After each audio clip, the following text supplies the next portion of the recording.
Jean, un homme ordinaire vivant dans une petite ville congolaise, rentrait chez lui après une longue journée de travail. Alors qu'il venait à peine d'entrer dans son appartement, son téléphone vibra de façon étrange. Sur l'écran, ce n'était pas un numéro inconnu, mais le sien. Son propre numéro.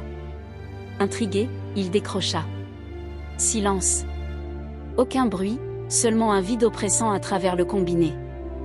D'abord, il pensa à une erreur technique. Mais quand il vérifia l'historique des appels, le constat fut clair. Son téléphone s'était bien appelé lui-même, à plusieurs reprises, à des heures différentes. L'incompréhension et la peur s'installèrent immédiatement. Jean essaya de rationaliser. Peut-être un bug du réseau? Une farce de quelqu'un connaissant son numéro? Il redémarra l'appareil, appela son opérateur, rien à signaler. Et pourtant, les appels continuaient, de manière aléatoire et imprévisible. Plus inquiétant encore, parfois, il percevait des bruits de fond dans les appels, de légers chuchotements, un souffle, ou même des sons qui semblaient provenir de son appartement. Les premières heures furent consacrées à la vérification de tout, téléphone, réseau, paramètres, contacts. Aucun indice concret, aucune explication rationnelle. Jean commençait à ressentir une tension psychologique. Il avait l'impression que son espace privé n'était plus sécurisé, que son téléphone était devenu un canal pour quelque chose d'invisible. Pour documenter ces événements, il prit des notes, enregistra ses appels, observa les sons et mouvements de son appartement. Plus il cherchait une explication, plus le mystère s'épaississait. Même ses amis et sa famille, initialement sceptiques, commencèrent à se montrer inquiets face à son état. Après la première nuit d'appels étranges, Jean commença à remarquer des détails encore plus inquiétants. Les appels de son propre numéro ne se limitaient plus à de simples silences. Parfois, il entendait des chuchotements incompréhensibles, un souffle rapide, ou des sons rappelant des pas dans son appartement, alors qu'il était seul. Chaque vibration déclenchait une peur immédiate, et il se sentait constamment observé. Jean tenta de tester les appels en changeant de téléphone ou de numéro, pensant qu'un appareil externe était responsable. Mais rien n'y faisait, le phénomène continuait, apparemment indépendant de la technologie. Plus troublant encore, certains appels semblaient contenir des informations personnelles qu'il n'avait jamais partagées, ou des détails sur ses actions récentes. La frontière entre réalité et hallucination devenait floue. Il décida de filmer son appartement en continu pour capter quelque chose. Les enregistrements révélèrent des anomalies, des ombres furtives, des mouvements imperceptibles, et parfois des bruits inexpliqués sur les enregistreurs. Jean comprit alors que le phénomène ne concernait pas seulement le téléphone, une présence invisible semblait interagir avec lui et son environnement. La peur s'intensifia encore lorsqu'il trouva un message vocal sur son téléphone, « Regarde derrière toi ». Il n'y avait personne dans l'appartement. Les objets semblaient bouger légèrement sans raison, renforçant l'impression qu'une entité invisible manipulait son espace. Jean était maintenant épuisé. Les nuits blanches, la peur constante et les appels incessants de son propre numéro commençaient à affecter son corps, mains tremblantes, cœur battant à tout rompre, maux de tête. Chaque vibration du téléphone provoquait un sursaut, chaque notification était un choc.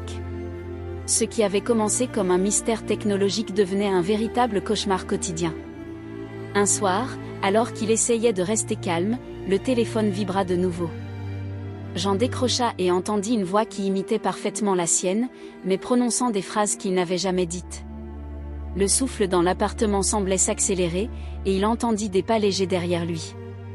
Il se retourna, mais il n'y avait rien.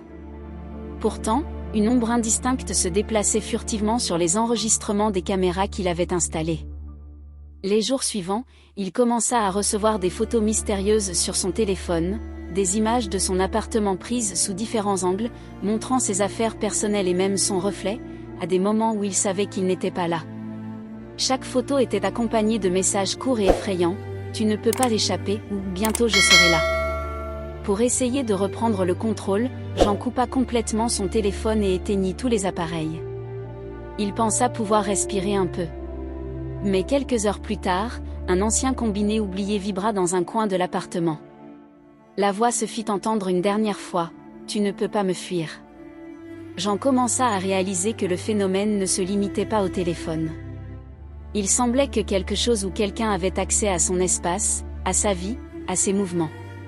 Chaque objet déplacé, chaque bruit inexpliqué renforçait la conviction que l'entité invisible était omniprésente. Jean n'en pouvait plus. Après plusieurs jours de harcèlement incessant par son propre numéro et les événements étranges dans son appartement, il était épuisé, physiquement et mentalement. Chaque vibration de son téléphone, chaque bruit dans son appartement le paralysait. Il savait désormais que ce n'était pas seulement un bug technologique, une présence invisible semblait le traquer et utiliser son identité pour communiquer. Déterminé à affronter la situation, Jean décida de rester éveillé et de se préparer pour le prochain appel. Il installa caméra, enregistreur et lumière, prêt à documenter tout ce qui se passerait. Le téléphone vibra à nouveau, son propre numéro s'affichait. Cette fois, lorsqu'il décrocha, la voix qui répondit n'était pas seulement déformée.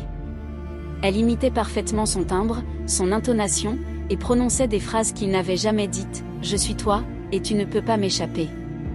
Jean sentit alors une présence derrière lui. Il se retourna brusquement, mais l'appartement semblait vide. Cependant, les caméras captèrent une ombre mouvante, insaisissable, flottant dans la pièce. Les objets de l'appartement se déplacèrent légèrement sans cause apparente. Chaque écran, chaque appareil semblait refléter son cauchemar en temps réel. Puis un bip retentit, un message apparut sur l'écran de son téléphone, « Regarde dehors ». Tremblant, Jean se précipita vers la fenêtre. La rue était vide, silencieuse, mais au coin de son regard, une silhouette indistincte se tenait immobile. Lorsqu'il cligna des yeux, elle disparut. Jean comprit que cette entité n'était pas seulement dans son appartement, mais qu'elle avait une omniprésence inquiétante. Si vous voulez savoir ce qui pourrait arriver à Jean, abonnez-vous et activez la cloche pour ne rien manquer. Partagez cette histoire avec vos amis et dites-nous en commentaire, et vous, que feriez-vous si votre propre téléphone vous appelait ?